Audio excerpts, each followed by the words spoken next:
What's going on, guys? Welcome back to the 10th and final season of my Seattle Kraken expansion mode series. As you guys can see here, the LA Kings won the Stanley Cup last year. We actually lost to the Kings in the conference final in 6 games, I believe. Forsberg here was our playoff leading scorer, 15 points in 17 games. So we've only won 1 Stanley Cup so far this series. I believe that was season 7. So hoping we can go out with a bang here and win a Stanley Cup in our final season. 2-10 obviously isn't as good as I was hoping. I was honestly hoping we'd win like 5 Stanley Cups, so an average of 1 every other year. Even 5 straight, I think, is the record for consecutive Stanley Cups.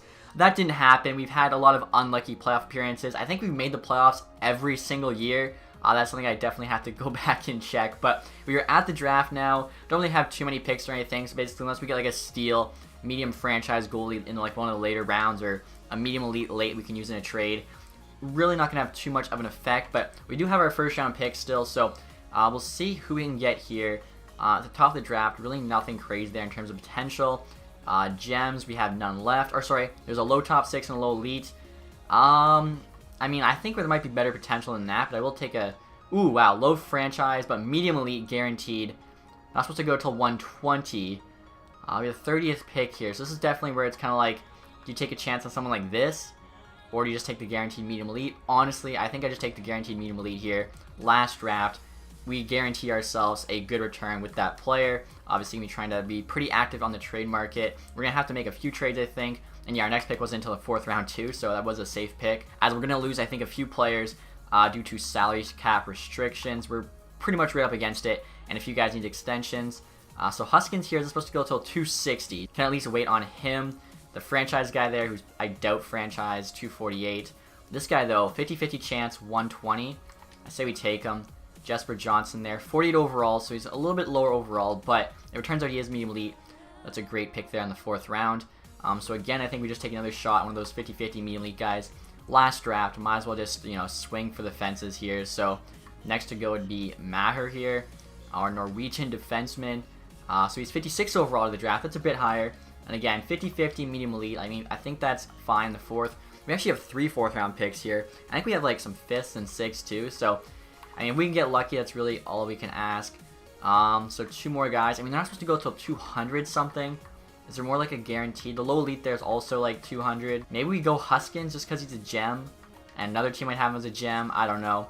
48 overall, but he is guaranteed low elite, which I think means like whenever they're a gem, they're going to grow. As you can see here, we actually have back-to-back picks now. In the 5th round, probably just going to take those other 2 guys that are 50-50 chance of being medium elite. They both should still be there. Like, yeah, they're both 240s. 1 goalie here in Briere, 57 overall. For a goalie is actually super good. Oh shit! We had back-to-back picks, and I thought for some reason I had to sim to the pick. I just messed up. I mean, luckily we have a lot of picks, so it's not a big deal. But that was definitely like a brain fart there. I was not thinking. So this 50-50 guy is still available. There's also 2 there. Good chance of being low elites. I mean, they're all kind of ranked the same. So I'm going to take this dude. If we have a 7th round pick, I'll probably take a shot on the guy that's low franchise just because. Just want to check here if we actually have that. We do have a 7th round pick. So the low elites, honestly, we have so many, like, they're going to be around. That doesn't matter. Hopefully, the guy there that could be low franchise is still available. I mean, I highly, highly doubt he is, but 7th round pick, might as well just, go for it all here. 56 overall is actually not too bad. Even if he ends up being like a low elite, late in the 7th round, that's a solid pick. And we're not the resign phase here, guys. As you can see at the bottom there, we have 23.5 million in cap space, which is quite a lot, but we also have a lot of players to resign. Burhoski here is now at 94. He is just so sick. Jack Hughes is now at 91. Costi there, I think is what we agreed on calling him, is now an 88. He could even be a 90 by the end of the summer. Like, those first overall franchise guys are honestly insane. McAvoy here is an 88. Going to be a UFA, but he wants to re-sign with us, which is awesome. Definitely would have been tough to keep him otherwise. Like, Spruev here does not want to stay, so that's definitely going to make it a bit tougher. But luckily, though, we actually have more cap space than I expected. Ovi retiring gave us a bit of money, too. So, Dak here as well needs a new contract. I mean, he's basically like the best third-line center in the league. I think I've said that a couple times based on his stats. $7.5 million for a third-line center is definitely expensive. I'm just going to qualify him for now. It's tough because, like, he's an 87, but his stats, like, his hands there I don't think are quite good enough. His shot accuracy is not even 80. Really good defensive stats, though. Decent skating, good physical stats. It's kind of like a tough one. Hillis here, 80 overall, is a good 4th line center. He's cheap too. So we can get him for $1 million right on. Worst case scenario, we can just bury him if we end up not needing him for the NHL team. As Edler here, 78 low elite. He had a great AHL season last year. He could actually pass Hillis for that 4th line center spot. Even Reese as well, 23-76 medium elite. So obviously want to keep all these guys cheap. There's a good chance they're going to have a lot of growth. Korea here, never really panned out. I mean, his potential's not that great. I basically just drafted him on the name. The Costa, medium top 6, obviously got to re-sign him. Going to have a good amount of trade value. And looking at left wingers next here, Brady Tkachuk finally needs a new contract. We've been paying him like $3.5 million for the last 6 years. Not too much of a raise, 5.3. He's an 85. He actually went up since last year. That's not too bad for an 85, especially one that's younger. He's 27. $5 million I don't think is too bad there. 27, we can definitely find better than that. Raquel, 25-77. There's a chance this guy could grow into like a 79, even an 80, in which case can make our 4th line. So right wingers here, Spruev, I'm just curious what he's going to ask for. $7 million for an 87, that's not honestly unrealistic.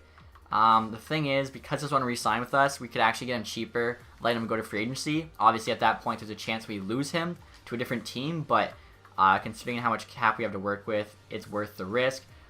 So Langdon here could be a solid 4th line right winger, especially for $1 million for 1 year. It's kind of a great contract. Marlowe doesn't want to re-sign. He only wants $1 million though, so I mean, I'll throw it his way. If he says no, he says no. Try to get him or someone similar in free agency. Bergqvist there, 26-77.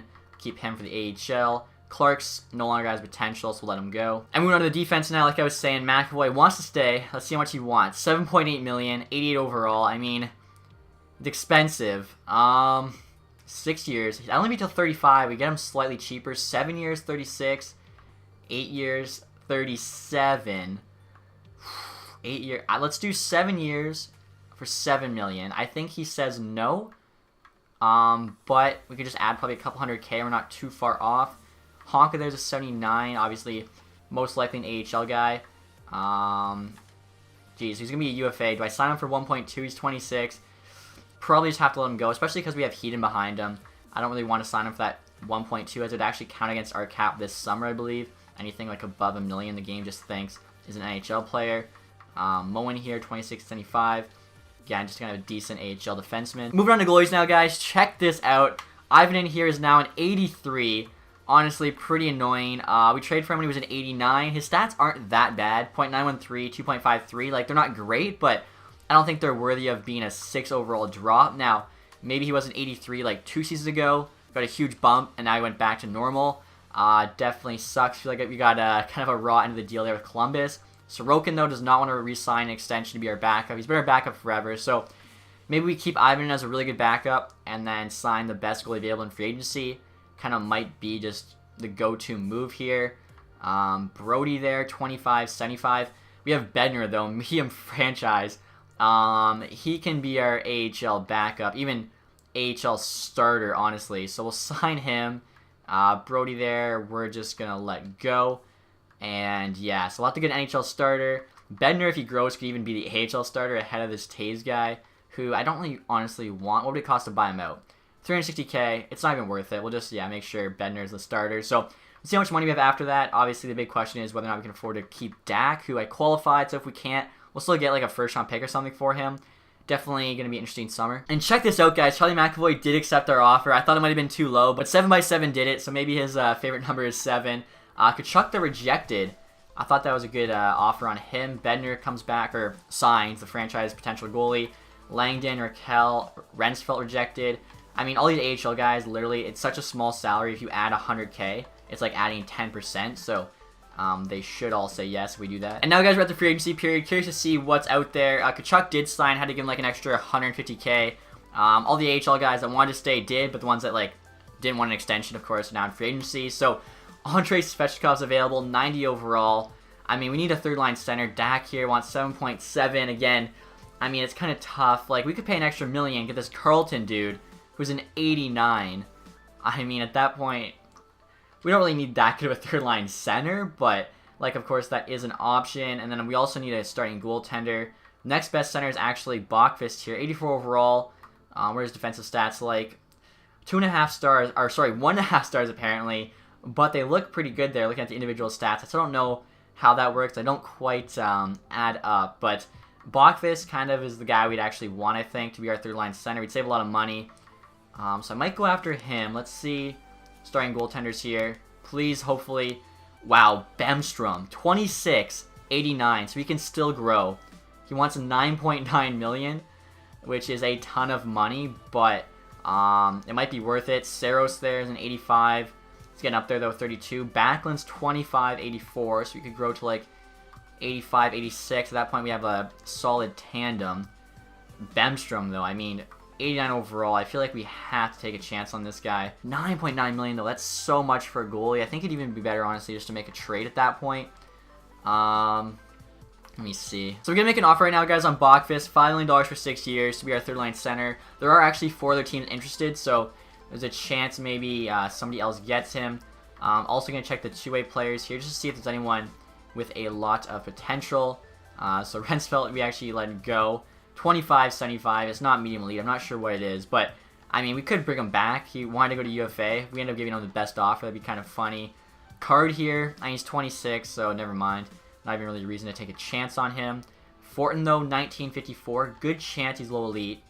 So I don't mind that. Saron Noel here is available as well. He's 26 now, 77, but still has medium top 6. So 1 year left to grow. This Bums guy, or Bombs, 25.77, could be a solid AHL center. We'll check goalies just in case somebody really good.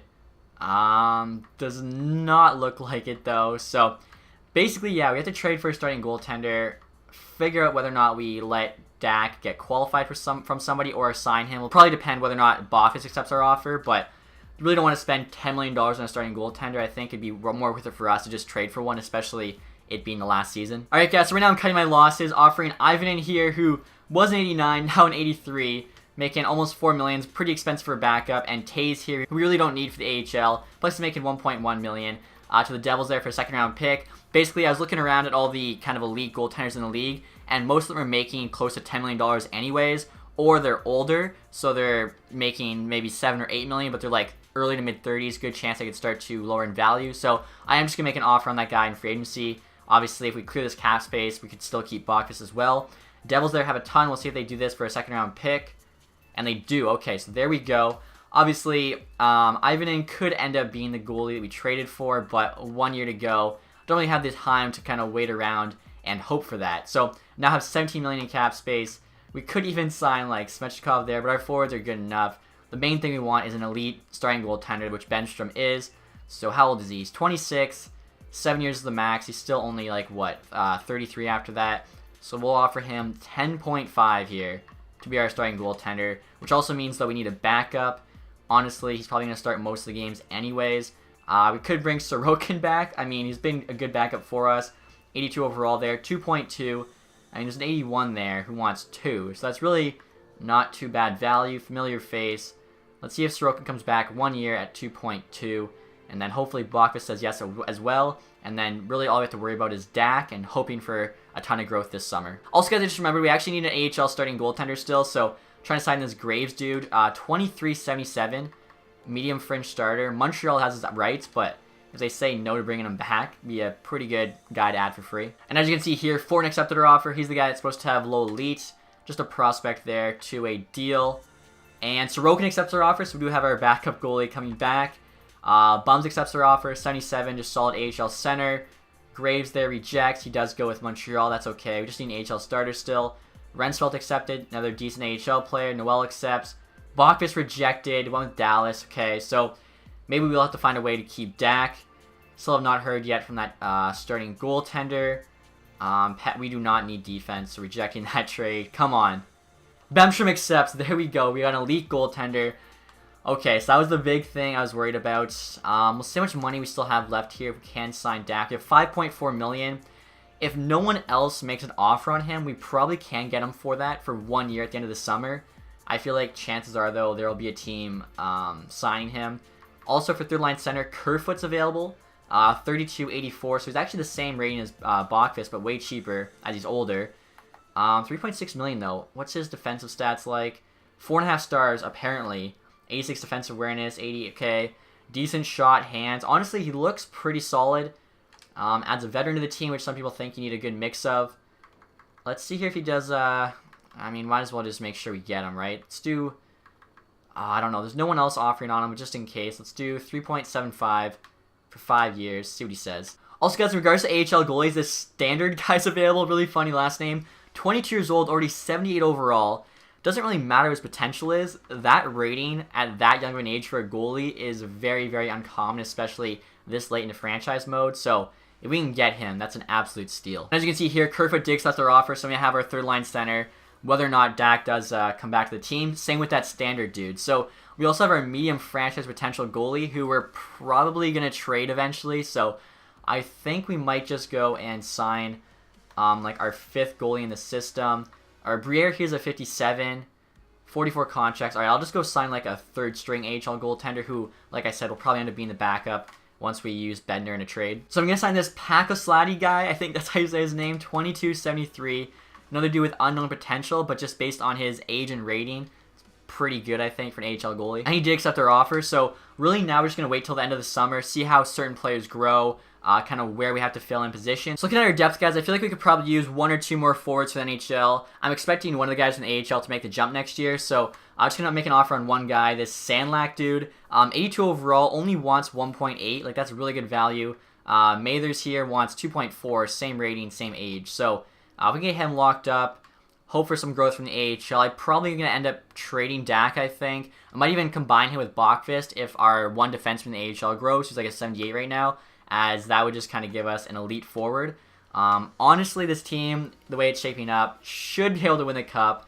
I've said that many times before, though, so we'll have to wait and see. And speaking of Dak, guys, look at this. Colorado just made a qualifying offer on him. $9.2 million for the next 4 years. Obviously, I cannot match that. I probably should have traded him away before he had a qualifying offer on him, as he had a good amount of value, but first, second, and third round pick, like, that's not quite as much value, but what are you going to do? I was kind of risking it, hoping that no one was going to make him an offer. We could have got him for like $4 million for 1 year at the end of the summer. Unfortunately, it wasn't the case. Washington, though, gets this Sandlack dude. That sucks. I gave him actually more money than he wanted, so Washington must have overpaid him by even more. And now all that's left is 80s. Kopecky here, though, is a 25-year-old 80 overall, so he has a good chance to grow. Let's actually sort by overall and see who like the youngest 80 is. So yeah, it is Kopecky. 3 teams interested there. He wants the same amount as the other dude who's already an 82. We'll offer him right on. See what he says. Again, trade market is a thing. No reason to overpay free agents if you don't have to. And he rejects, goes to St. Louis. So yeah, like I was saying, I think I'm going to go make a big splash with a trade here. I'm thinking, honestly, Bachfist plus something for a really good forward. All right, guys, we're now trying to trade Boston here, offering them Bachfist, who they want, for Cedric Nightingale. He's like the knight dude I found in the free agency last year I wanted. I just love his name. Places 83 overall, making only $1.8 million there. Like, that's such a good contract. He could even be like a third-line winger for us. And then Wilcox here is adding him as well. 82 overall. He's making 3.3 for the next 2 years, but he's 25, so he can still grow. Plus, he has low lead potential. Again, this is more adding depth to the forward group, as our defense is already pretty stacked. We'll see what Boston says here. And they do say yes to that contract, or to that trade. So, honestly, gives us a ton of depth on forward and clears up a bit of cap space. I would still love to add, like, a true second-line forward. I'm thinking winger. Move Brady Tkachuk to the third line. Have him play with Kerfoot and probably Nightingale as well. And our team at that point would pretty much be stacked throughout. And now guys are making a huge offer with Buffalo for Casey Middlestat. As you can see here, he's making $4 million for the next 6 years. And he's 87 overall. That's such a good contract. Also, roll there, second line forward, which is where we'd be playing him, so he won't lose any rating. Had 17 goals, 54 assists last year. That's pretty solid. Offering them Wilcox here, who we just traded for, but they want him. And honestly, we have already like 381s on the fourth line, so can afford to move them. Blair here we just drafted, immediately potential defenseman, but if it helps us get Middlestat, obviously willing to get rid of him. And then the first round pick here we got back in the Dak qualifying offer. We'll see what Buffalo says. The value is on our side by a decent amount. Trade rejected. Okay, so I figured that might be the case. I noticed on top of Blair there, we also have this other guy we drafted, Johnson, 1848, 50-50 chance to be medium elite. He's got basically immediately potential there by the trade value. I'm going to do it for Middlestat. Not only is he so good, he's also on such a good contract. Let's see what Buffalo says. Trade's now accepted. So a lot to give up there, but our team is so stacked, and that's even before any of like the summer growth from our AHL players. So pretty excited. Another thing I wanted to mention too, guys, we still have this Bednar dude, our franchise potential goaltender, and what I want to try and do actually in this final season is win the Stanley Cup without trading him. I feel like in real life, you wouldn't just, you know, get rid of your franchise potential goalie, even if you do have a 26-year-old 89 overall goalie for one run at the Cup. So we'll see if we can keep Bednar here and still win the Cup, just to make it a bit more challenging. Alright guys, so something this summer here, and this Heaton dude who I was hoping would turn into a top 6 defenseman for us is still a 78, so he's basically just like a good AHL defenseman, so I'm going to try and trade for someone to play with Osula there on the bottom pair. Osula's left-handed, so would prefer a righty, also somebody that's like, you know, cheap contract, and doesn't have too much trade value. So going for this Ferraro guy here on Calgary, kind of fits perfectly, honestly. 20 years old, 82 overall already, roll their top 6, so he'll do fine on the bottom pair. Top 4 potential. He was actually the 6th overall pick in 2025. Still has 1 year left there on his entry-level deal. I'll show you guys exactly how much trade value he has there. So really not that much. Giving Calgary here a bunch of things they want. 2 second-round picks. We actually have 3 in this year's draft now. Briere here, a low elite potential goaltender. Or sorry, there's a chance he's got medium elite, but based on his value, I'd say it's probably low elite. We got him in the 5th round. And then Huskins here, he's a low elite forward. So the values on our side, I'd say it's like double. Hopefully they'll say yes here. At that point, I think our team is honestly, you can't really get much better of a team. We'll see what the Flames say. They say yes. Okay, so there we go. I'll just go edit the rosters a little bit, show you guys our lines. Our team is so sick. Obviously, team stats there is champion. And not only do we have a bunch of superstars, we also just have so much depth on this team. So first line here is Burahovsky, Jack Hughes, and Costi, who's actually a 90 now.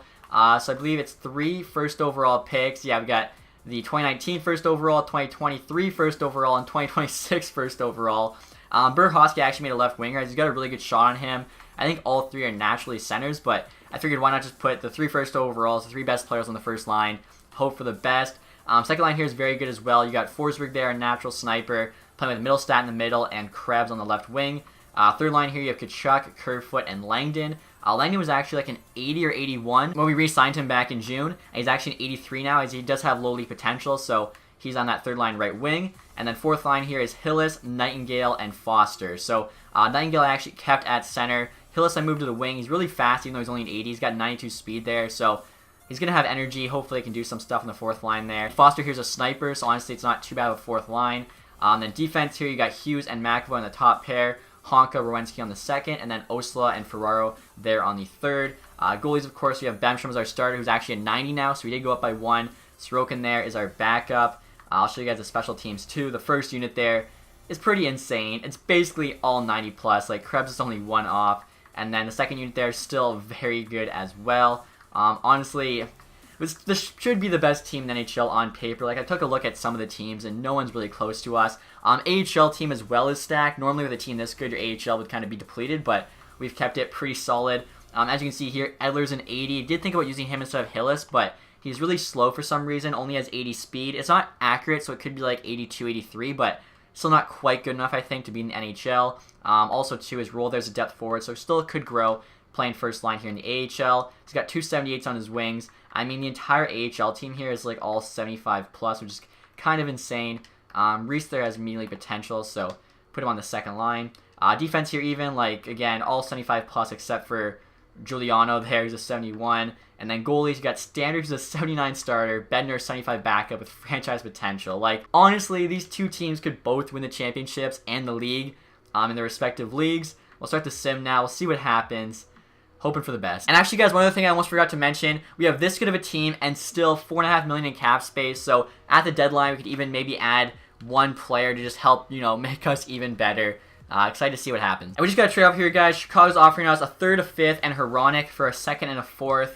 I doubt Hronek's really worth adding. Like, even if he's an 82, he's still just tied for our worst defenseman. And he's a 79. Okay, so definitely not worth it. We're actually a couple days away now from the beginning of December. As you can see here, our team is crushing it. As I say that, we lose, of course, but 16-5-1 there. AHL team 13-6-3. So we're playing as I expected. Hopefully, can keep this up heading towards the deadline. Just got another trade off here, guys. Columbus wants to give us Josh Norris and a 3rd-round pick for our first. So, I mean, let's see what his rating is. He's only making 1.1.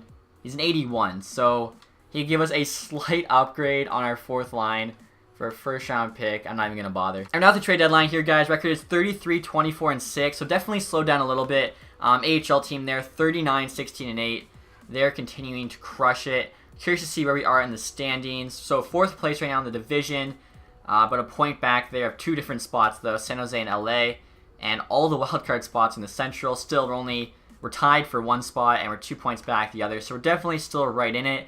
Not sure why we slowed down so much. Hopefully here, if we can make one big ad, we can get going again. Forsberg there is the leading scorer on our team, 51 points in 63 games. So we'll see what's out there. Again, looking at the team, like, it's tough to, add to it, but I guess we could just, use Hillis in a trade or something and then just bring in another really good forward. We'll see what's out there. All right, guys, we're now making a big offer with Anaheim for Magnapane.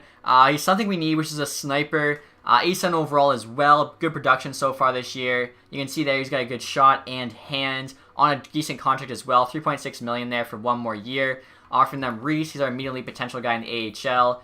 McDonough there. Unknown potential, but he had a decent amount of value. Girardi, low elite. Hillis there's our 4th line forward, and then a first round pick. The value's like double on our side. We're also taking back Chimera there. We'll see what Anaheim says. Trade accepted. Okay, so that was a huge move, but honestly, I felt like it was something we had to do. Not only did I want to add some depth to the forward group, just get another big-time player in, but our first line was just not getting it done. Right there's Kosi's stats, 7 and 27. That's not that great for a 92 overall playing first-line minutes. Burahovsky's a bit better, but still not great for a 94. Hughes is actually the best of all 3, and he's the lowest rated now, so I think it's because they're all playmakers, even though like they all have decent shooting stats. The way the sim engine works, you need a sniper. So we're going to mix the lines up now. Hopefully we can get this team going. Honestly, just with that trade, should be good enough to win a Stanley Cup. So after that trade, guys, here's a look at the lines. Decided to switch it up a bit. We're going back to the first line we had last season. Forsberg, Hughes, and Burahovsky. All 3 of these guys had 80-plus points last season, so not sure why I broke it up. I mean, I know why. It's because Kosty's 92 overall, 1st overall pick, but as you can see, underperforming quite a bit, 7 and 27. That's why he's now on the 2nd line, but still, solid 2nd line there with Middlestat and Krebs. 3rd line here is now Magnapane, Kerfoot, and Kachuk. And then 4th line there is Langdon, Nightingale, and Foster. So, I mean, the forward group is still stacked. The defense there hasn't changed. Obviously, goalies have not changed either. Special teams, though, I did switch a bit. I've also got Kosty now in the 2nd power play unit. I mean, he's just not performing, so he's going to get demoted. The 1st unit there is now Forsberg, Hughes, and Krebs with Burahovsky and Quinn Hughes. Also added Rowensky on the 2nd unit opposed to Kachuk, so I don't know. We'll see if those small changes there make this team better. I think, bringing in Magnapane, I hope that's how you say his name, should be a huge boost. We went from an 80 to an 87 in her bottom 6. Like, the team is absolutely stacked. Obviously, Team Stats is still champion, so we'll send the rest of the season here and hope for the best. And we're now at the end of the regular season. As you can see there, finished the record of 44, 30, and 8, so 96 points, I believe. Should be enough to make the playoffs. AHL team there hit 50 wins, finished 50, 21, and 11. So we'll see where we are in the standings. We did make the playoffs, actually tied there with San Jose. Even though they have a game left, we can't fall out of it. We clinched a spot, which is good. Kind of crazy, and we actually had the same amount of points as they do wildcard spots in the Central, so should be playing San Jose here in the first round. Hughes actually ended up being our leading scorer there, 65 points in 82 games. I'm thinking, putting that first line together was good, as Hughes only had about 40, I think, at the deadline, so he had 40 and 60, and since then, that means he would have put a point up per game. Same goes for Forsberg. Magnapane there, 61, Burahovsky, 60, so yeah, I think that first line definitely benefited from being back together. Krebs there, 52, Middlestat, 49. Kosty only had 42 as a 92 overall. That's a little ridiculous. Langdon, 45. Went from playing 3rd to 4th line. Still putting up lots of points. He is on the 2nd power play unit as he's got a great shot on him, as you can see there. Kachuk there at almost 50. So, I mean, the forwards, I guess, maybe, I don't know, it's just more split up opposed to being top heavy. Bemstrom here, our 90 overall goalie. Decent record, .922 save percentage, 2.13 goals against. It's pretty low. Sorokin there, not the best stats, but decent record, 9, 10, and 1. We'll also check the AHL team there, just see how they did. So Edler there was leading scorer, 62 points in 82 games. Also curious to see who led the entire league in scoring. And Jonathan Huberdeau on the Vancouver Canucks is kind of cool. Taylor Hall there still with the Devils. This Stoll dude on the Sharks at 90, so we'll have to watch out for him. Hischier, Besser, Sagan. Fletcher there is also on the Sharks. Moen on the Devils. Wozniewski there on the Sharks. Alright, so should be a good first round playoff series. Obviously, if you guys watch my other series, this is literally just cup or bust. Final season in Seattle. Don't care about anything else. So We'll sim ahead here and hope for the best in the playoffs. So right here, guys, look at the Sharks team. It's completely different from what it is in real life right now. I don't think there's a single player remaining. So first line here, you got Fletcher, Stoll, and Wozniewski. It's a sick first line. That's why those guys put up so many points. Although ours is just as good, if not better. Second line there is also pretty solid. Tyler Benson, McIntyre, and Abramov. Again, ours is better. Decent third line too. And the bottom pair there isn't too bad either. I think every single one of our lines, though, is better. Although that is one of the better forward groups I've actually seen in NHL. But because they have such a good forward group, as you can see here, their defense is pretty rough. Actually, Jeremy Waugh would be the one player remaining on their team. Although he's in the AHL right now, so I'm not sure if it technically counts. Like, their defense, their top pair is worse than our bottom pair. Goalies, they have an 82 and an 84. So, yeah, like, they have a really good offense. The rest of their team, though, isn't too great. And our offense is still better than theirs, along with our defense and goaltending. So, on paper, we're the better team. So, they actually lost their last game of the season, and we won the tiebreaker, as we have home ice advantage. So, yeah, finished slightly higher in the season. I just realized I forgot to check where we finished in the league. I'll do that after this series. So, first game, first period. Kachuk there opens up the scoring. Big second period. Hughes, Forsberg, and Quinn Hughes all score. Middlestat there gets one in the third on an empty net. And they get one, unfortunately, for them. Does not matter. So, big win there. First game, 5-1. Hopefully, I can keep going here. Would love to just sweep the Sharks here in the first round. Alright, so second game now. First period. Burakovsky scores for us. Stole for them. The second period, they get a couple. And we get one in the third. Unfortunately, not enough. So, 1-1 series here after two. It's like you can never just have an early, sweep in the first round. It's always got to be a close series where you're all stressed out. So, heading to San Jose now. I guess this would be kind of like a rivalry game too. Seattle and San Jose I don't think are too far because San Jose is Northern California. Probably not as much of a rivalry as Vancouver would be, but here we go. Third game, first period. 2-1 lead. Magna Payne, Foster for us, Abramov for them. And they get two again in the second. Stoll and Collins. We need a big third here. And we do get a big third. We get 3 goals. Honka with 2, Jack Hughes with 1. And actually win that in regulation. So, huge comeback there from the boys. Alright, so 2-1 series lead now. If we can take another one in San Jose and get the 3-1 lead opposed to this series getting tied up, that would be huge. So, heading to game 4 now. Like I was saying, just hopefully can hold on here. First period, 1-1. We get one from Werenski. The second there we get 2, Krebs and Nightingale, Morin for them. And 2 more in the third, Langdon and Forsberg. So we hold on again. 5-3 win. 3-1 series lead. That's what I'm talking about. Hopefully here the boys can pull this one out. So game number 5. We're going back home to Seattle. That'd be actually pretty awesome. We could win it there. So here we go. Game number 5. First period. And we get a goal. Forsberg for us. Second period. 2-2 or 2 goals for each team. Nightingale, Hughes for us. Collins, Abramov for them. We have the 1 goal lead. And we hold on there. Nightingale and Hughes again in the third period. Big 5-2 win. Moving on to the second round. I was a bit worried there, I'm not going to lie. And like I was saying, guys, forgot to show you the standings for the regular season. New Jersey Devils here actually finished first place, 116 points. The Canucks there in second. Where were we? We were probably top 10. Yeah, 10th exactly, 96 points. And last in the entire league was the Minnesota Wild there. Actually, basically tied with Carolina. Both had 71. Washington there, 72. I guess the post, Backstrom, Ovechkin years weren't too great for them. And speaking of Vancouver, who finished second, we're playing Vancouver again here. So hopefully can get by them. Obviously, this is the rivalry game. We beat San Jose already. We'd love to get by Vancouver. Pretty nasty first line. Huberdeau, Sagan, Besser. Although Sagan's only an 85 and he's 36 years old. They've also got Jamie Benn there. That's kind of funny. How do you not play those two guys together? Horvat and Johnson. And Mestikov, Borgstrom, Fast. Bjork, Deno, and VC. So a pretty good forward group for them too, but again, ours is better. Solid top pair there, Provorov, Alexeyev, Wallman, Murray, Edmondson, Wu, so they have a good D-core as well. I remember this team, yeah, they're stacked, but DiPietro's their starting goaltender's an 85. I like DiPietro. Our goalie's a 90, and I think even though their team was stacked in terms of forward and defense, I still like our group better, so we'll see here if we can get by them. I think actually last time we did beat them, but it was like a reverse sweep to beat them in 7. It wasn't looking too good to start. I think, though, they've beat us before last year. Vancouver's obviously, they got a good team here. So even get by them again. Hopefully don't have to do a reverse sweep. Oh, wow. So down 3-1 here in the first. We get a goal, but still 4-2. And, okay, so lose that first game 5-2. So I said I hope we don't have to reverse sweep them again. I want to clarify it's because we beat them before that. I don't want to, get actually sweep this time or something. Especially, final season. Come on. we got a better team. Like, you'd think over enough playoff sims, you know, law of averages, you win. So, here we go. There we go. 2 goals in the first. Forsberg and Hughes.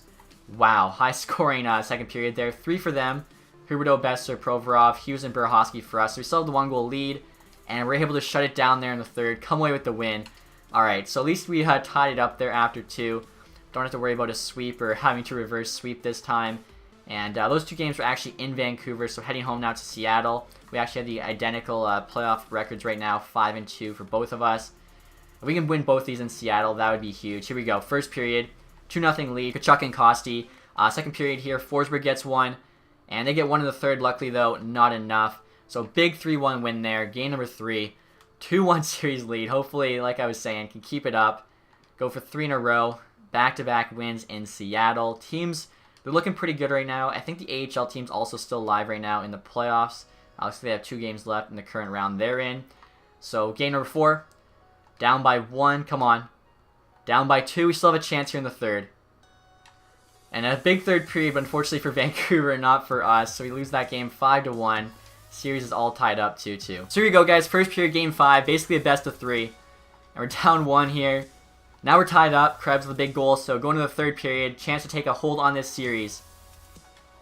Are you kidding me? Alright, so I mean, we're down 3-2. Backs against the wall. But last time we were down 3-0 to this team and we came back. So we still have a chance here to get it done.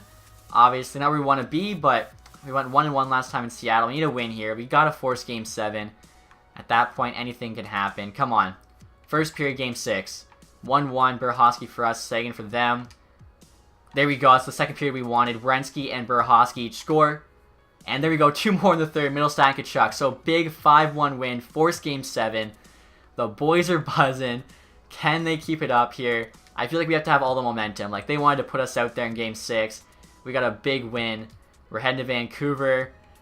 I don't know. The boys are pumped up. We want this conference final. We want redemption for last year. Here we go. Game 7. 1 goal there in the first from Krebs. He's playing really well this series. Nothing in the second. Hold on. Look at the shots. 36-13. Are you kidding me? And there we go. Nightingale gets 1. 47-23, the final shot tally. I wasn't actually looking at it too much. Like, if there were any other games like that and we lost, that would have been just so ridiculous. I mean, DiPietro played amazing there. 47-23 shots, and we only won by 1. I think that last goal was an empty netter as well. So we now have Arizona here in the conference final. Not too sure what their team looks like. So we'll go take a look. So here you guys look at the Coyotes roster. First line there, you have Zykov, Duran, and Kolosov. So pretty solid. They have an 80 Zucker though on the second line, but they have him with Draisaitl, and then Yanni Gord, Wood, Jost, Barbashev, Beach, Sheehan, and Alexandrov. So the forward group's not too bad. Ours is definitely better. Defense here, they have Foss, a 90 overall in the top pair with Chychrun, who's an 87. 86 Liljegren there. 80 Ekman Larson, a couple 78s on the bottom pair. Rawlings, though, starter goalie there is 87. So definitely a bit of a strange lineup. I still like our team better. Just hoping we can get past them and move on to the Stanley Cup final. So here you go, guys. First game of the conference final. Nothing in the first period. Second period here, down by 2. And wow, third period we get shut out. I forgot to say too, I noticed the Coyotes had only lost 2 games so far in the playoffs before this round started. I guess they still have only lost 2 games. Hopefully here though, can win 4 of the next 6. Like I said, I like our team. I don't know, like, this is one of the best, I say it like every time, but I think our team just keeps getting better and better, and somehow we just get unlucky in the playoffs. Hopefully that changes though. Right now, game 2, down by 1. We still haven't scored a goal. There we go. We get a goal. Unfortunately, they get 2, so down 3-1 here going to the third. Wow, this team. So we're down 5, or we lose that one 5-2, down 2-0 in the series. We definitely need to answer back here when we head home and win the next 2 straight, tie this series up. We have played pretty well at home. Again, I don't think it really matters in terms of the sim if you're at home or not. I don't think there's like any factors, that influence the game, but let's see what happens. Game 3. Wow, this is not looking good. Need a big third here to answer back. Oh my gosh. So this unreal offense, we just put up 35 shots, got shut out for the second time this series. Their goalie's averaging less than a goal a game right now in this series. That is absolutely unreal. They still have only lost 2 games in the playoffs. I might have jinxed it. So we had a reverse sweep last season against the Canucks in the second round. Can we do it here against the Coyotes? Down 2-1. At least we do get a goal there. Big second period. We get 2. Burahovsky gets another. They also get 2. So Come on, third period here. Keep our hopes alive. And there we go. Hughes, he's so clutch. Forces this thing to OT. Come on. And there we go. Kachuk, the OT winner. Even if we lose, at least we do not get swept there in our final ever playoff series. I'm happy at least with that. Let's see here. Maybe the boys just got all kinds of momentum. They thought their playoff, dream was over, but somehow found a way. Let's see here if we can keep this rolling. 3 more games. First period. All right, there's nothing. Nothing in the second. This is a defensive battle.